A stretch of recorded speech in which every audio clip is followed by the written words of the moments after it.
রাধে রাধে বন্ধুরা, তোমরা সবাই কেমন আছো? আর ওই দেখো সামনে যে আলো দেখা যাচ্ছে, সেই আলোটাই হচ্ছে ওখানটাই মহাকুম্ভ মেলা বসেছে।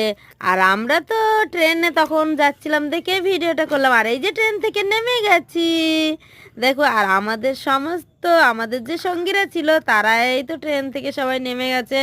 আর এখন দেখো আমার সোনামা আমাকে একটা কিছু বলতে যাচ্ছিল, কিন্তু আমি বুঝতে পারিনি কথাটা ও কি বলতে চাচ্ছিল। আর তো আমি সেই ইয়েতে শুনে যে কি আনন্দ লাগছে যে এই মহকুম্ভে আমরা আসতে পেরেছি বলে। আর এই যে আমাদের সেই মাতাজি, যে মাতাজি আমার সোনামার জন্য ঝগড়া করেছিল নিচে বসার জন্য, আর ওই যে উনি দেখো ওনার সেই হাতটা কিন্তু এখনও পোড়া অবস্থায় আছে।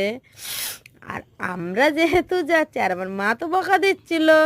আর এখানটায় আমাদের ব্যারিকেড দিয়ে আটকে দিয়েছিল, এটা হচ্ছে সঙ্গমের রাস্তা ছিল, তার জন্য এই রাস্তাটাই খুব জ্যাম বলে আমাদেরকে কিছুটা ভক্তবৃন্দ আগে